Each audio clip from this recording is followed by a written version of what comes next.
Yesterday, a few of us went in for flex day appointments, and walking across in the little street along where our dentist's office is, I looked across the street as I was walking, and there was a sign about as high as this table, little sandwich sign, professionally made but homemade, in front of the key shop where they make keys and stuff like that. And this little sign said, "Turn off the news and love your neighbor." Well, I'll tell you, that little bit of Dharma advice has been some medicine for my irritable and self-centered mind that I've had lately.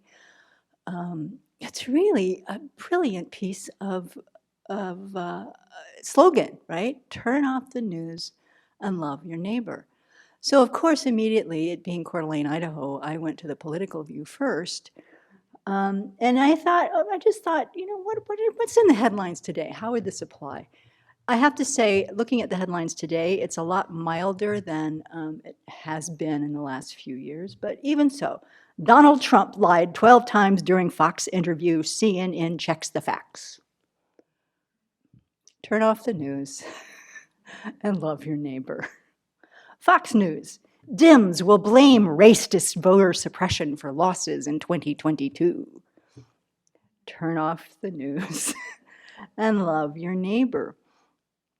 Surgeon General warns misinformation is urgent threat to public health.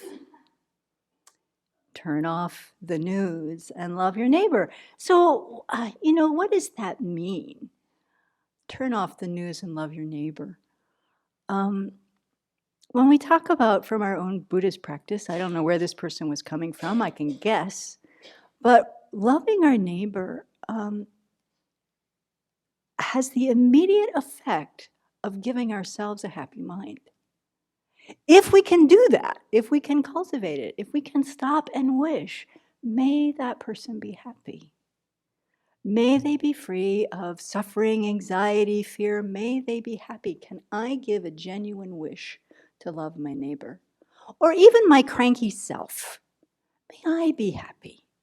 May I be free from suffering, anxiety, and fear. Immediately, that mind that's kind of hanging on to whatever the gripe is softens. And I wish I had both the practice, the compassion, and the skill to simply deliver the motivation that my teacher gave this morning as the bottom line for this BBC. I really recommend people watch this. It's the Shantideva teaching this morning, where she just said this beautifully. But as long as our mind is tightly hanging on to views of other people, then there's nothing going on in our mind, negative views. There can be nothing going on in our mind but misery. Zero. Nothing else can exist there. There can be no open-heartedness. There can be no warmth. There can be no really seeing reality in a clearer way. If that mind is closed against anybody, any group, any creature, anybody, especially that we live with. So I thought, well, does this antidote to create a happy mind? Does this turn off the news and love your neighbor apply to say, there's 180 fires burning in British Columbia, or I don't know how many acres are burning in the Western United States? Does this slogan antidote that? Turn off the news and love your neighbor. Well, yes. Two reasons came to my mind. One is, can I do anything about those fires? No. If nothing can be done, then there's no reason to be upset. If something can be done, there's no reason to be upset. So what can we do here? We can prepare. We can have our fire evacuation plan in place. We can have our bag packed. And then we can turn around and take care of the people directly in front of us. Love the people with whom we live. Make sure that our care is not coming from a place of anxiety, but a place of loving the property and the people and whatever the Abbey stands for. That will be our preservation. And then take our mind back to Simply, may I be happy, may you be happy, may you be happy, may you be happy. It seems to me, if we can really practice this, it cuts through the anxiety because all the story making is just news. There's the news headline, and then there's the news in our head. Turn off the news, and love your neighbor. So how about if it gets even like more local? So-and-so hasn't looked me in the eye for a week. What's going on here? Turn off the news and love your neighbor, the news in our own head. Or ex-nun is so arrogant I can't stand to look at her. Still, that's news in our head. So going back to this idea of wishing to cultivate a heart of loving kindness for everybody as a part of our practice every day simply cuts out the chatter of the news, I think, to be adopted as a practice. We already have this as a wish to adopt as a practice. I'm not even questioning that. It's just not easy to practice when there's so many things to get upset about. The question is, how much of that news do I need to really listen to? Whether the external news, someone reporting to me, someone coming, on who's got the name of journalist, so it looks more official, or the kind of news I'm reporting in my own head. Because the bottom line is, which we also all know, is that misery and happiness, source of which is all in our own minds. I came across a very lovely teaching from Mama Zopa Rinpoche that is a proof of this. He said, in our dreams, think about this, when we're sleeping, happiness and small pleasures come up in our dreams. Where's that coming from? It's totally in our mind. Totally. There's nothing else going on. We're asleep. That happiness is coming from our own minds. And when something terrible is happening in our sleep, where is that coming from? Totally from our own minds. So it's easy to understand, he says, from this, how dependent our mind is in the production of suffering and our happiness, our misery or our happiness. So I have found this extremely helpful to think about in the last 24 hours since I read this slogan. Yes, Venerable? When you were talking about the fires, it sounded like we should just turn off the news and not even know about them because we can't do anything about them anyway. Yeah. So I don't think that's not what really I meant. Yes, thank you for clarifying that, because I had also had the question about COVID. I mean, the Delta variants are rising. It's, it's hugely important to know about it. Yeah, we need to know what's We need to happening. know about it.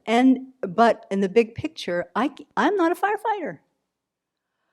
We can prepare, we can make prayers, we can think of our neighbors as the whole extended community with which we engage, but I don't need to sit and live in terror. That's my main point. Yeah, go ahead. Yeah, we don't need to sit and live in terror, but we should know about them. Yes. Because there might be something that we can do. There might be people seeking housing who are fleeing those areas, and we can, offer housing or, make donations to help them rebuild or whatever. Yes, thank you. That broadens the view a whole lot, but it still comes to loving your neighbor, that loving your neighbor part. The main point for me is the anxiety or the, how our minds get so caught up in the external phenomena that we wouldn't have, sometimes you don't have the wherewithal to even think, oh, I can help my neighbor. Because we're so caught up in the what was happening right here or what could happen. More, not what's happening here, but what could happen. So planning ahead, of course, makes all the sense in the world. Looking at ways to be able to make sure we're protected and safe, of course, makes all the sense in the world. But the news broadcast that continues to go in our head about the predictions of what might happen in the future become to obsess our minds. The predictions of why that person said what she said becomes to overtake our minds. The prediction, like on and on and on and on and on. That's the news broadcast I'm looking at. It's the fake news part, I guess. And it's the drama headlines from Fox and CNN and ABC and even Politico, everybody has these drama headlines. We don't need to be responding to that. But what's the antidote? The only antidote, there are many, many antidotes actually, many. But one really good one that seems to come from this slogan for me is simply to cultivate this mind of love. Long ago, this is so hard to practice. Long ago, though, I realized I cannot, I don't know about anybody else, I cannot live in community if I don't actively cultivate a wish to love everybody I live with. I can't. I mean, I don't even think I have to defend that thought. It just doesn't make any sense. Why would I want to live with a bunch of people I didn't love? I don't automatically love everybody that walks in the door here, but as a practice, as a way of life, as a way of trying to foster a way of life that's based on loving compassion, then first and foremost, cultivating the love for the people that are sitting across from me, sitting next to me, sharing the meals with me, sharing the work with me, sharing the worry about the fire with me.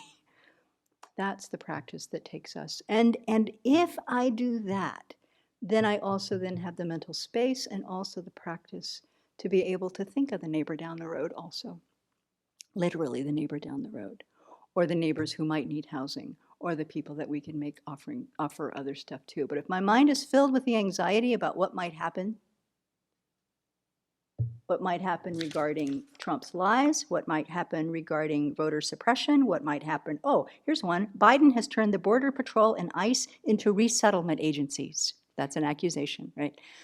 If I am worried about that and obsessed with that, I want to know this. I do want to know about this, but I don't want to be obsessed about it. I don't want that to fill my mind.